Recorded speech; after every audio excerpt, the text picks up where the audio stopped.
السلام علیکم۔ ایکچولی یہ پاکستان میں سیلاب کی خبریں آ رہی تھی کافی دنوں سے، اور ٹی وی کے اوپر کافی ویڈیوز بھی ہم دیکھ رہے تھے۔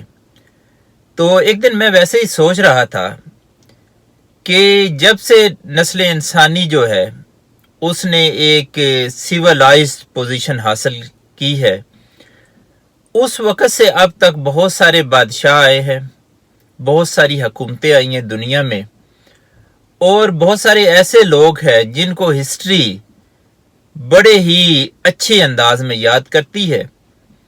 تو میں سوچ رہا تھا کہ کیا ان کے ادوار میں یہ ساری جو ڈیفرنٹ قسم کے زلزلے، اس کے علاوہ قحط، اس کے علاوہ سیلاب، یہ ساری قدرتی آفات تو ان کے دور میں بھی آئی ہوں گی، تو ان لوگوں نے ان چیزوں کو کیسے ڈیل کیا ہوگا کہ نسل انسانی آج بھی ان لوگوں کے ناموں کو بڑے احترام سے لیتی ہے یا ان حکمرانوں کو یاد کرتی ہے۔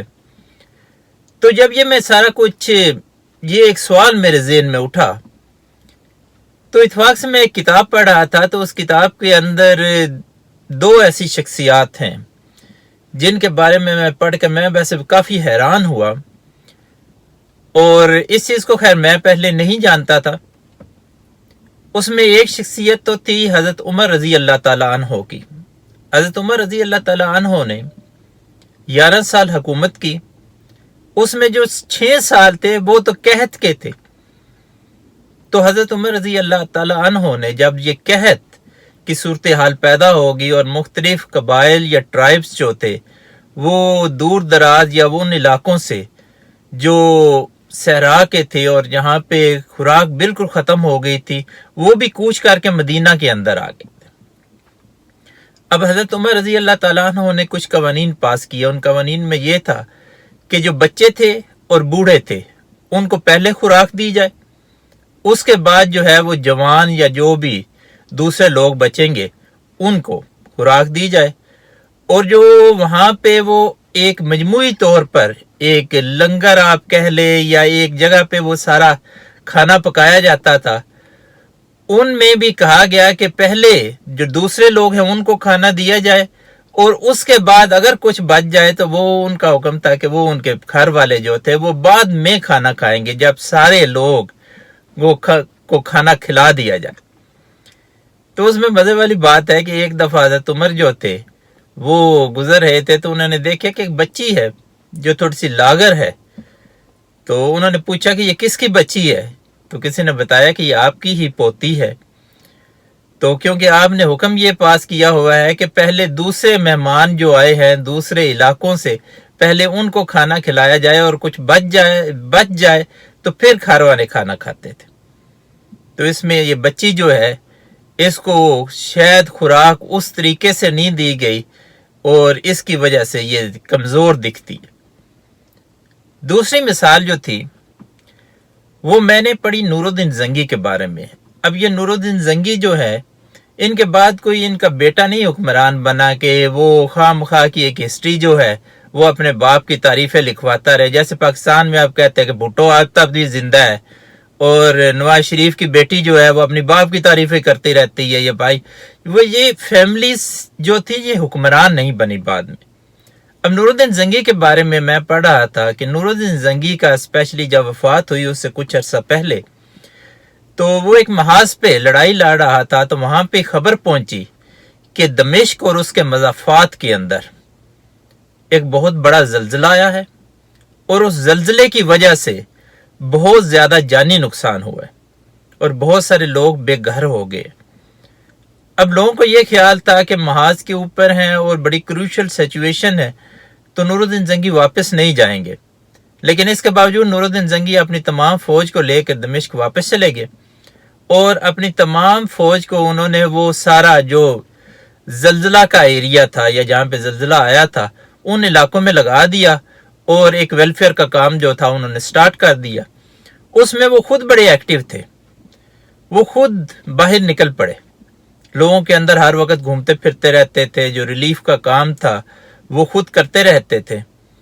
اور ان کے ایڈوائزر نے ان کو کہا کہ ان دنوں یہ حشاشین وہ لوگ تھے جو مختلف حکمرانوں کو زہر دے دیا کرتے تھے، مختلف علماء کو زہر دے دیا کرتے تھے، یا جو ریاست کے بڑے لوگ ہوتے تھے ان کی قتل و غارت میں مصروف ہوتے تھے، تو کسی نے ان کو کہا کہ آپ کھانے میں بھی احتیاط نہیں کرتے، تو یہ حشاشین جو ہے ان کا جو طریقہ کار ہے کہ وہ حکمرانوں کو جو ہے وہ کھانوں کے اندر زہر دے دیتے ہیں، تو آپ اس کی احتیاط کیا کریں۔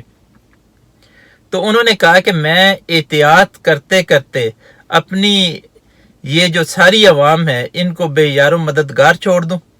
میں اس ملک کا حکمران ہوں اور میرا یہ فرض بنتا ہے کہ میں اس وقت ان کے مشکل ٹائم میں ان کے ساتھ کھڑا ہوں۔ اب یہ وہ دور تھا جب کیمرے نہیں تھے، جب آپ کی ایک خامخواہ کی ایک اشتہاری سی مہم نہیں سٹارٹ ہو جاتی تھی، تو یہ وہ زمانہ تھا، اور اس زمانے میں بھی ان لوگوں کو اتنا پروٹوکول دیا گیا، حالانکہ نور الدین زنگی کی وفات بھی اس کے کچھ عرصہ بعد ہی ہو گئی، لیکن ان لوگوں کو پھر بھی ہسٹری نے یاد رکھا۔ اب پریزنٹ سچویشن میں آپ اپنے پاکستان کے حکمرانوں کو دیکھ لیجیے، ان کا ایٹیچیوڈ کیسا ہے؟ کیا زلزلوں یہ سیلاب کے اندر ان کا ایٹیچیوڈ ایسا ہی ہے کہ یہ لوگ بھاگ پڑے، یہ عوام کے ریلیف کے لیے، یا عوام کو یہ جو ڈوب رہی ہے اور سارے جو مسائل پیدا ہو رہے ہیں، کیا ان کے حل کے لیے ان کے پاس آگے کوئی روڈ میپ ہے، یا انہوں نے کہا ہے کہ یہ چیزیں کرنی ہیں؟ پہ صرف پیسہ نہیں ہوتا، وہاں پہ جانیں جو ہیں ان کا نقصان ہو رہا ہے۔ جب جانوں کا ضیاع ہو رہا ہوتا ہے تو وہاں اپنے تمام ریسورسز کو لگایا جاتا ہے، صرف تقریریں نہیں کی جاتی۔ ان سے تو پھر بہتر وہ ہماری رفائی ادارے ہی ہیں جن پر خیر ہماری عوام ٹرسٹ بھی کرتی ہے، اور ان کا ورک جو ہے اگر وہ دیکھا جائے تو پھر ہمارے حکمرانوں سے تو وہ بہت اچھی۔ میں پچھلے دنوں دیکھ رہا تھا، یہ خیر میں نے ایک انڈین نیوز کے اوپر بھی سنا کہ یہ الخدمت والے وہ جو وہ ڈولی سی باندھ کر وہ لوگوں کو وہاں سے بچا رہے تھے، اس کی پوری دنیا نے تعریف کی، اور ان لوگوں نے بھی تعریف کی جو خیر ان کو پسند نہیں بھی کرتے۔ اس کے علاوہ وہ تمام جو آپ کے رضاکار یا واریئرز ہیں وہ دیکھے، وہ سارے وہاں پہ گئے، بلوچستان کے ان علاقوں میں بھی الخدمت کے لوگ گئے جہاں پہ شاید ہیلی کاپٹر کے علاوہ جانا ممکن ہی نہیں تھا، لیکن وہ لوگ کام کرتے رہے۔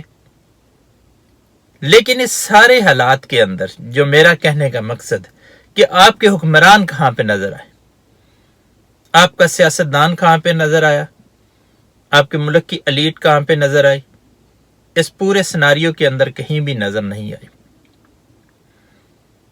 اور جب وہ نظر ہی نہیں آئی، آپ کا وزیر اعظم جو ہے وہ 4 تصویریں بنوانے کے لیے اوپر سے جہاز کے اوپر سے تھیلے نیچے پھینک رہا تھا۔ بھائی اس طریقے سے تو نہیں ہوتا۔